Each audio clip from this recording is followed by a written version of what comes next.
Homenaje.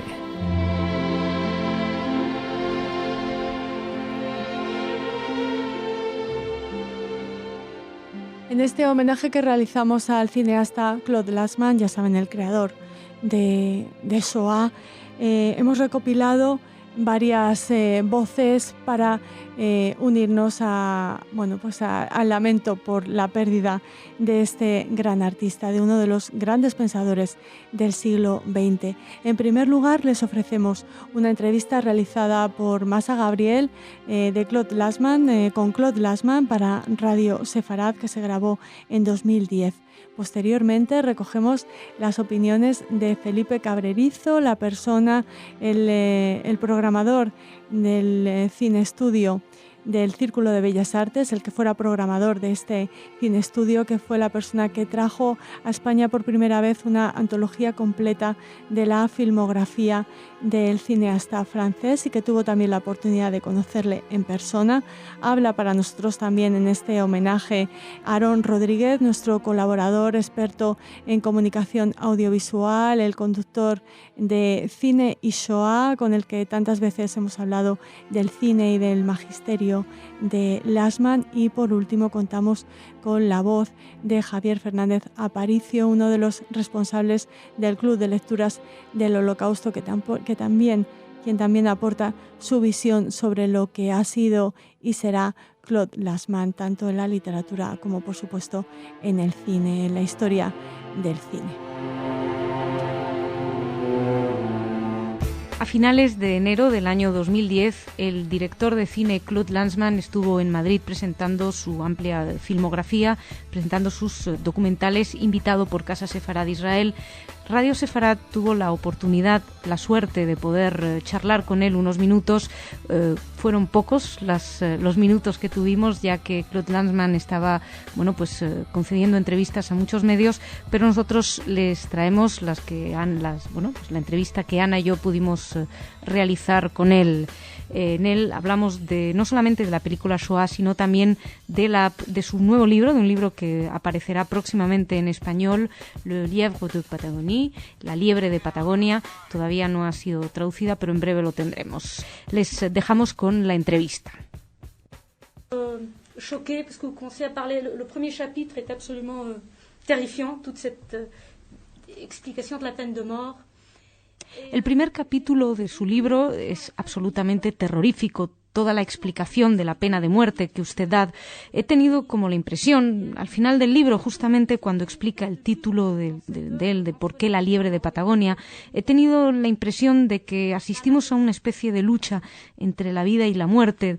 Usted ama la vida, ama el amor, y casi, si me lo permite, se podría decir que su libro es un libro de aventuras.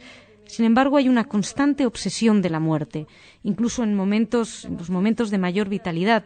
Pienso en el momento en el que casi se ahoga en el mar, por ejemplo. Siempre existe esa amenaza de muerte.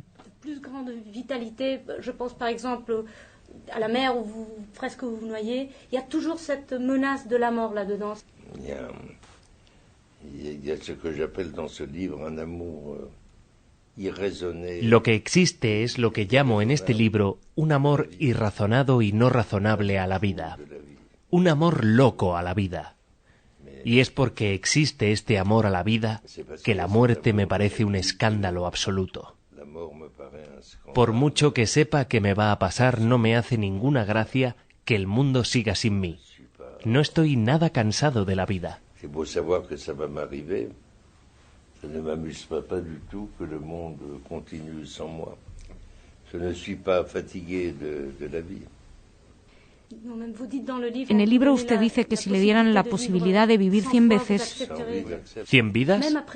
Acepto, sí. Incluso después de haber visto todo lo que ha visto. Absolutamente, acepto. Y si estoy harto, prefiero decidir eso yo mismo. Es un libro positivo en ese sentido, es un canto al amor. Está muy claro. Es un canto de amor. Es un himno a la vida. De hecho, el año pasado se hizo una película sobre mí que fue difundida en televisión, en un canal de la televisión francesa, France 5. en una colección llamada Improntas, dedicada a personas que dejan su huella. Entonces me preguntaron que es una película que me gusta, que es bastante original y divertida a la vez. Me preguntaron qué título quería darle, y el título es Solo existe la vida. No hay otra cosa. Yo no creo en la vida eterna. No creo en todo eso. Solo existe la vida. Es lo que se encontró en los hombres, los judíos del Sonderkommando de Auschwitz-Birkenau, el comando especial, que habían enterrado en el fango de los crematorios una especie de diario del horror, para que hubiera una huella, que hubiera un testimonio, que algo quedara. Y fue descubierto 2 veces. Une trace pour qu'il y ait un témoignage, que quelque chose reste. Et ça a été découvert par 2 fois, une fois assez vite après la guerre. Una vez bastante pronto después de la guerra, en 1948 creo, y otra vez mucho más tarde, en 1900, después de 1960. Es una especie de crónica de la muerte. Manuscritos en yiddish que se descubrieron roídos y llenos de humedad, en gran parte ilegibles por ello, y también muy emotivos, si me permite la expresión.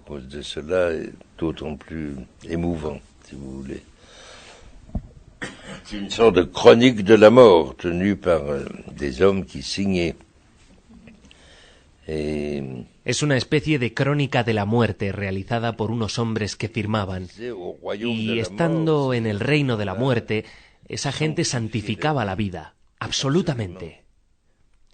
Y uno de ellos escribe, preguntándose por qué sigue viviendo en esas condiciones terroríficas, si se quiere vivir porque todo el mundo vive, el mundo entero vive, solo existe la vida. Encontré eso muy hermoso y lo elegí como título de la película que se filmó sobre mí. Le monde entier vit. Il n'y a que la vie. Voilà, j'ai trouvé ça très, très beau et je l'ai choisi pour un titre du film qu'on m'a consacré, qui a été tourné sur moi. Le hago otra pregunta también acerca de su libro. Me da la impresión de que sobrevuela un problema, tal vez no sea un problema, la cuestión identitaria. En tanto que judío, usted no fue educado en la tradición y, sin embargo, hay un compromiso absoluto con el judaísmo. Justamente con un amigo hablábamos acerca de ello. Él me decía que, en su opinión, su libro de alguna manera responde a Sartre, a sus reflexiones sobre la cuestión judía. ¿Cree usted que el judío se forma en función del antisemitismo o se es judío porque se es judío? Le juif se forme en fonction de l'antisémite ou il est juif parce que juif? Non, je pense qu'il est juif parce que juif. No. Creo que es judío porque es judío. Pensé como Sartre hace mucho tiempo, pero ya no pienso así. De hecho, se lo dije al mismo Sartre que no era justo, y él estuvo de acuerdo. No son los antisemitas los que crean a los judíos. Los antisemitas crean el antisemitismo. Les antisémites créent l'antisémitisme. I wanted to ask about something about the making of Shoah. 25 years have passed since the... Quería preguntarle acerca de la filmación de Shoah. 25 años han pasado desde el estreno de la película. Ahora usted tiene sus memorias de la filmación. No son las memorias del rodaje. Parte de las memorias están dedicadas al rodaje. I'm not speaking about the book. No hablo del libro. Me refiero a que en su cabeza usted recuerda, tiene recuerdos de la película. Y durante la película estabas hablando de cosas que habían pasado muchos años antes. ¿Ha variado esto la manera suya de ver la película? About what? About things that happened also many years before. Does this change now the way you see the film?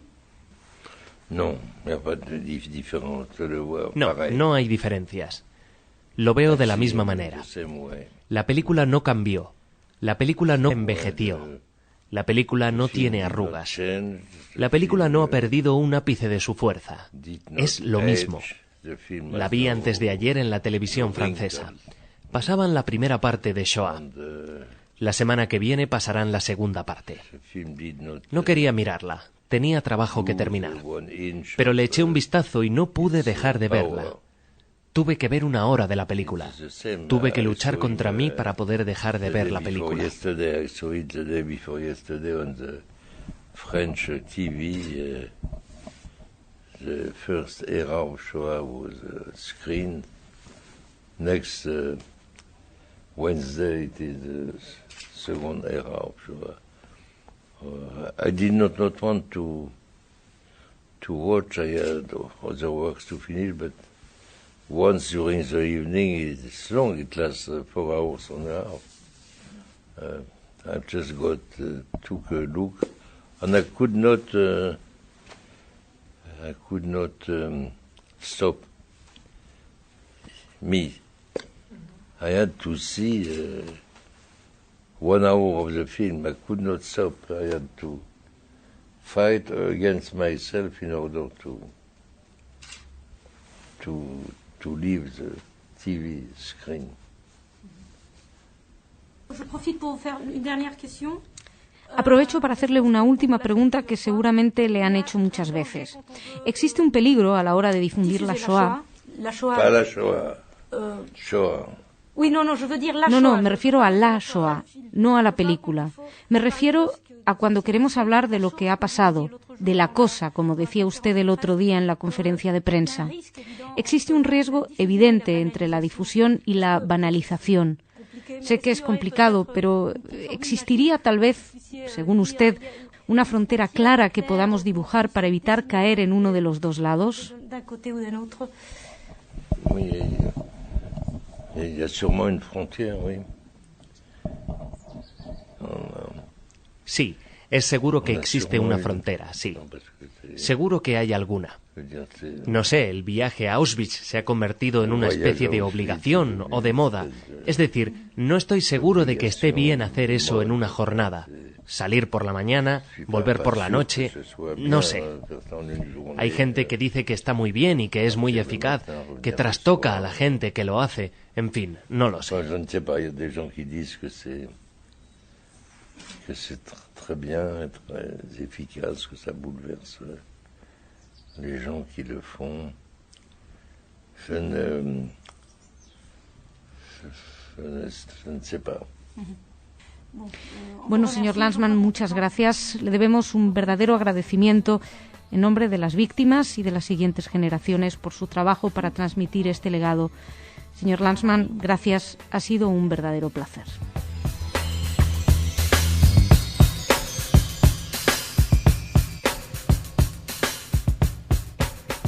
Tenemos la suerte de contar en esta ocasión, no muy alegre precisamente, con una voz amiga, que eso nos consuela, con la de Felipe Cabrerizo. Hola, Felipe. Hola, buenas tardes. Felipe, valora para Radio Sefarad la figura de Claude Lanzmann, por favor. Bueno, pues un poco difícil hacerlo en un día como hoy, que la verdad es que el anuncio de su muerte nos ha dejado a todos un poquito en estado de shock. Yo creo que era el cineasta más grande que ha habido nunca, en realidad, ¿no? Porque él se acerca al cine cuando ya tiene una edad avanzada, después de haberse dedicado, bueno, pues un poco al mundo intelectual, a la filosofía y a la literatura, y esto hizo que se acercara sin ningún tipo de prejuicio al cine, y como tal, pues planificar el hacer unas películas pues con unos planteamientos completamente impensables para lo que era la industria, ¿no? Ha dejado una filmografía corta en realidad, porque sus películas las ha trabajado durante muchísimos años, pero son unas películas que yo creo que son todas ellas fundamentales, y a mí personalmente yo no he conocido un director que me haya impresionado más en toda mi vida, la verdad.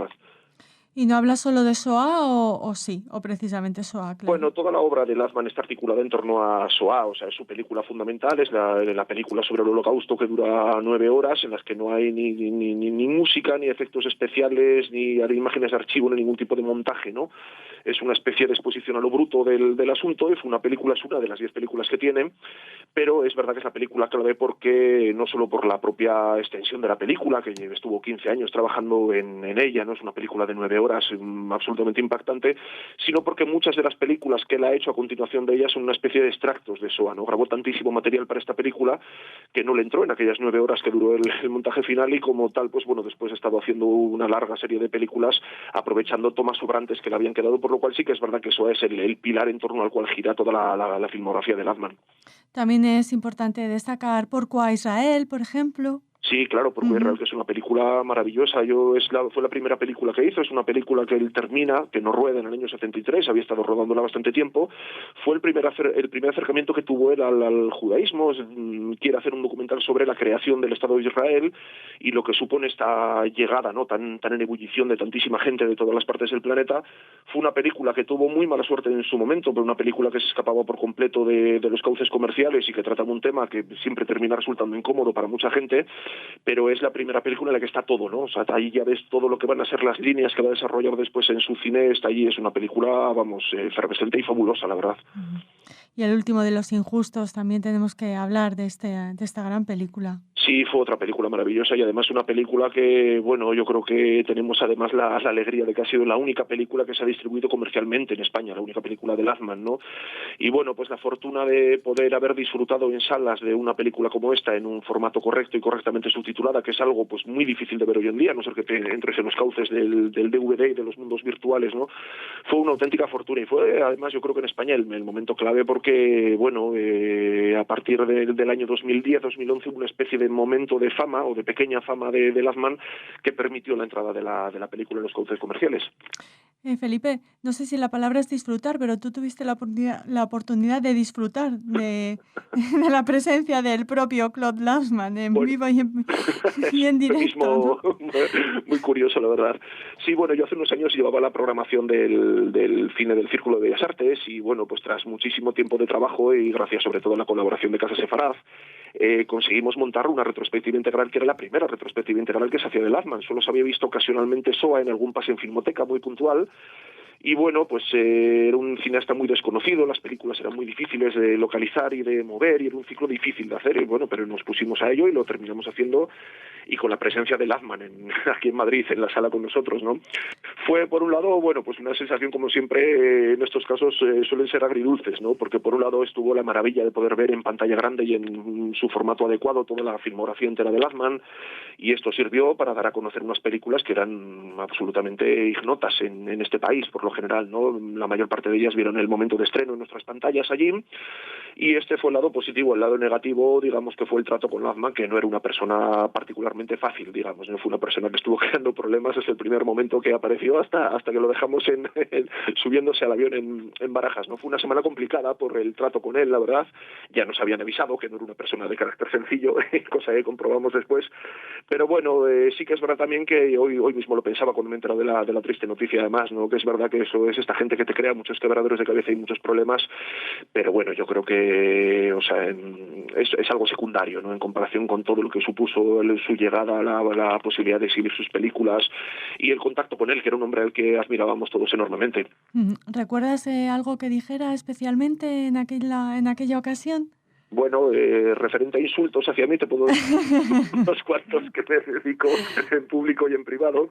No, él estuvo, la verdad es que estuvo muy bien, porque una cosa, ¿no?, que fue que, aunque es verdad que esa semana fue complicada y fue muy difícil, él quedó contento con la retrospectiva. No es fácil que se organicen retrospectivas integrales de un director como Lathman, por una serie de problemas técnicos y bueno, de organización, digamos, y no se habían hecho muchas retrospectivas sobre él, y bueno, y no se había hecho ninguna en España, ¿no? Entonces, aunque es verdad que aquella semana tuvimos nuestros tiras y aflojas, uno de los grandes momentos maravillosos para mí fue cuando al cabo de unos meses me llamó y me anunció que había terminado una película que ya me había dicho cuando estuve en Madrid que estaba trabajando, y la trabajaba en secreto además, y me dijo que sí, que en efecto que había terminado la película y que le gustaría volver a estrenarla en el mismo cine, porque tenía un gran recuerdo de todo aquello, ¿no? Aquella película fue el Informe Karski, un documental que hizo para televisión, nuevamente una película de estas que salen como añadido de SOA, con material y con personajes que se intuían allí en SOA, y bueno, pues poder tener el estreno de la película fue pues una delicia, vamos, uno de los mejores momentos míos de mi vida profesional, la verdad. Desde luego que sí, estuvimos en esa retrospectiva integral, que te agradecimos mucho los admiradores de Lathman, y ese estreno fue también muy, muy importante.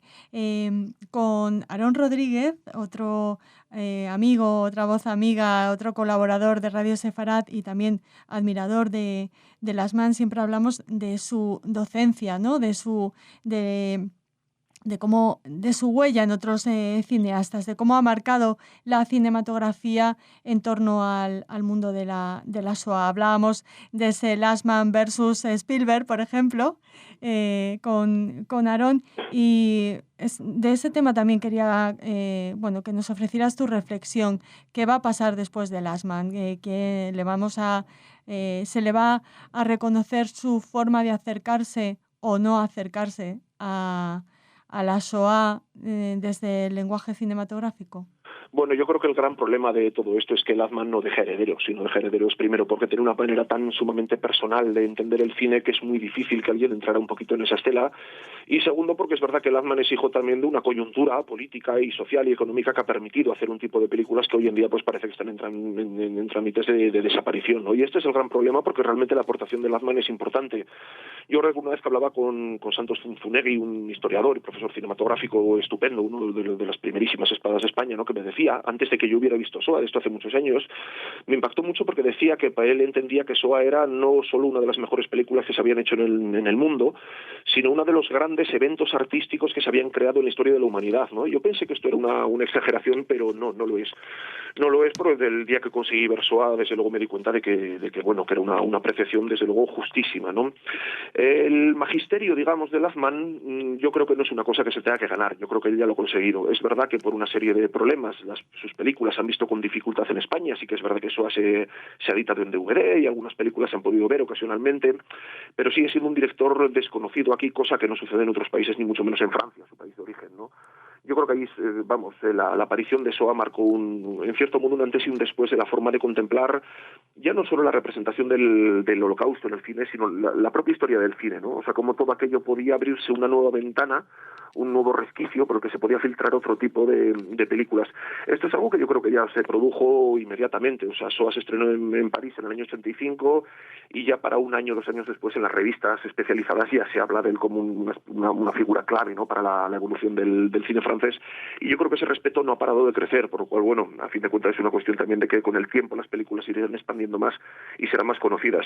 Él, además de la excelencia, digamos, del resultado de las películas, sí que plantea esto que es un tema que le interesa mucho a Aarón, al que por cierto conocimos en aquella retrospectiva, es que sí que es verdad que él plantea una gran duda sobre cuál es la manera, sobre todo ética, de representar el Holocausto en pantalla.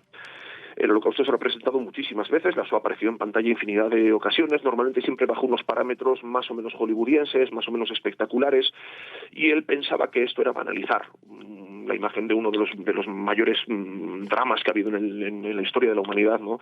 Creía que esto no era justo y de hecho tuvo sus más y sus menos con Spielberg. Spielberg conocía a Shoah y bueno, pues cuando terminó la lista de Schindler suspiraba por enseñar la película a Lasman.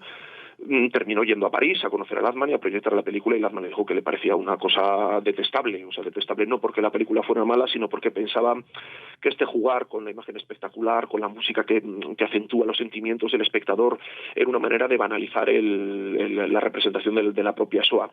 Aquí, bueno, pues esto es una vía filosófica prácticamente que se ha abierto y sobre la que se ha discutido muchísimo, distamos todavía de llegar a un acuerdo que yo imagino que no llegará jamás, ¿no? Y sí que es verdad que es más pura y más coherente, digamos, la manera que tiene Lasman de representar todo esto en pantalla, pero al mismo tiempo también es verdad que, bueno, porque a la hora de dar a conocer esto, sobre todo a las nuevas generaciones, es imposible hacerlo por estas vías, y la labor que han hecho películas como puede ser la lista de Schindler, de la que estamos hablando, pues ha sido infinitamente mayor, y como tal ha tenido digamos, una voluntad o una consecución de elementos pedagógicos pues mucho más conseguida, desde luego. Echaremos mucho de menos al señor Lasman. Sí, que lo vamos a echar de menos. Ha sido una gran pena, la verdad, porque, bueno, ya tengo, aunque yo tenía un poquito estos tonos agridulces con del recuerdo, sí que es verdad que, bueno, Lasman ha sido uno de los grandes pensadores del siglo XX, y, bueno, para todos los que lo pudimos conocer y tratar con él cuando estuvo en Madrid, pues yo creo que pese a los disgustos dejó una huella imborrable, y, bueno, pues es una experiencia que te llevas contigo de por vida, la verdad. Muchas gracias, Felipe, por haber recordado a Lasman y a su obra aquí en Radio Sefarat. Nada, un placer, y vamos, encantado de estar con vosotros, por supuesto.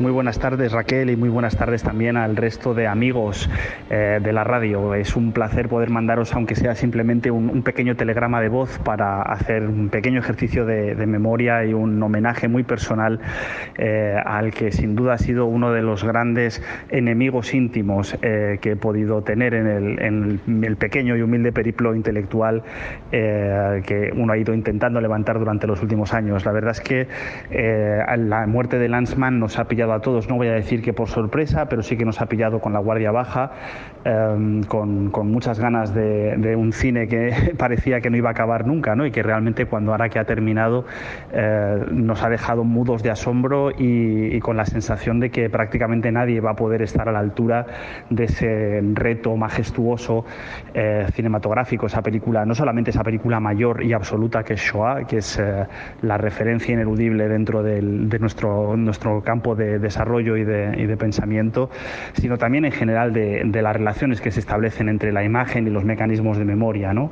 Es cierto que Lanzmann ha sido una figura, como todas las grandes figuras de la historia del cine, controvertida, con luces, con sombras, que nos ha dado mucho que pensar y que ha supuesto muchos problemas conceptuales y personales, pero al mismo tiempo es un hombre que no ha dejado de sorprendernos por su compromiso, por su impresionante capacidad creadora, por su valentía, por su arrojo y también, ¿por qué no decirlo?, por su corazón, ¿no? Por ese gigantesco corazón lleno de recovecos y de contradicciones y de humanidad, que al final es lo que realmente se traduce y lo que realmente merece la pena salvaguardar de su filmografía, ¿no? Además, se puede decir que casi todos los títulos de su obra son si no obras maestras, grandísimas películas. Casi todo lo que ha, digamos, protagonizado en la esfera pública ha sido excitante, ha sido polémico, ha sido un motor de pensamiento. Casi todo lo que uno ha aprendido de él es valioso. Yo creo que esa es una idea que me gustaría poner de relieve. Lo que uno ha aprendido viendo sus películas, pensando contra ellas, o leyendo su biografía, o escuchando sus entrevistas, o escuchándole a él en directo, que era ya una experiencia importante y un tanto sobrecogedora. Bueno, todo esto es un legado que muy pocos seres humanos en el siglo XX y principios del XXI han sabido ofrecer, y que, bueno, pues merece la pena, por lo menos en este momento entre el duelo y la invitación a la reflexión, ¿no?, que supone siempre el fallecimiento de un personaje de estas características. En estos momentos merece la pena poner en valor y merece la pena rescatar, cuidar, mimar y entender que Shoah no es solamente, digo Shoah como podría decir Sobibor o podría decir Alguien vivo pasa, cualquiera de sus grandes películas, incluso El último de los injustos, que modestamente sigo pensando que fue su gran obra, después de, por supuesto, Shoah, que es inconmensurable, ¿no?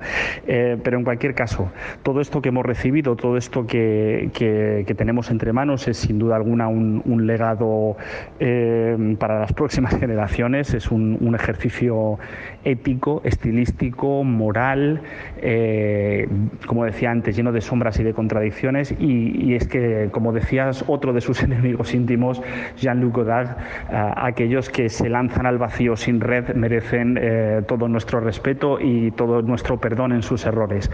Así que depositamos esta pequeña piedra sobre la lápida de Lanzmann, esta pequeña piedra de voz, y deseamos a todos nuestros oyentes que tengan que busquen un hueco para volver a su obra o para introducirse en ella, si es que no han tenido el placer o el displacer de ponerse delante de sus imágenes.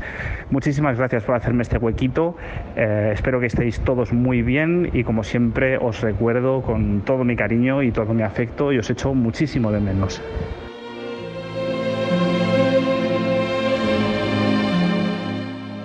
Soy Javier Fernández del Club de Lectura sobre el Holocausto y, bueno, desgraciadamente toca hablar sobre Claude Lanzmann, ¿no? Claude Lanzmann significa un antes y un después respecto a la memoria histórica del Holocausto. Su película Shoah, pues no solo significa y puso al Holocausto en el foco de atención, sino que también consiguió que la memoria histórica fuera tratada de una manera realmente como merece, es decir, fuera de patetismo, del detallismo, sino que con una imagen, con un testimonio, pues nos habla muchísimo más. Sus 8 horas o 9 de metraje se quedan realmente pequeños, ¿no?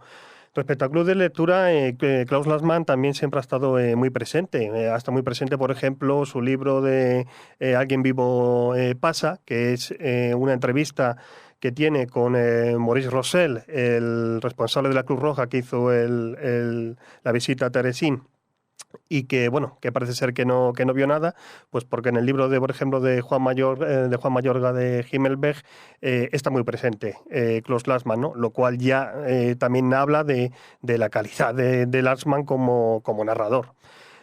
Klaus Lanzmann también está presente, por ejemplo, en nuestro último libro que hemos leído en el Club de Lectura, Medallones, donde uno de los personajes más entrañables que aparecen en el libro, que entrevista Zofia Nalkowska en el año 1945, es decir, 40 años antes de la película de Lanzmann, Michal Pochlepnik, es el hombre que ríe de Chemno, uno de los dos supervivientes que Klaus Lanzmann entrevista en su película Shoah y cuyo testimonio es impactante. O sea, ver la sonrisa congelada de este hombre y cómo Lanzmann le continúa preguntando, extrañado de la misma sonrisa, bueno, pues yo creo que a los que hemos visto la película es uno de los momentos que más se quedan en la memoria.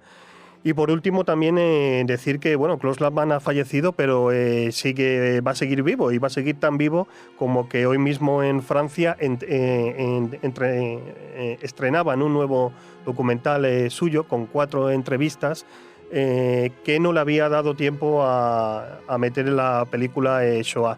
Son 4 entrevistas a 4 supervivientes, y yo me imagino que muy dentro de poco veremos también aquí en España. Así que se nos ha ido un grande, pero no solo un grande de la comunicación, sino un intelectual de primer orden, no solo francés, sino a nivel mundial. Una pena, una pena.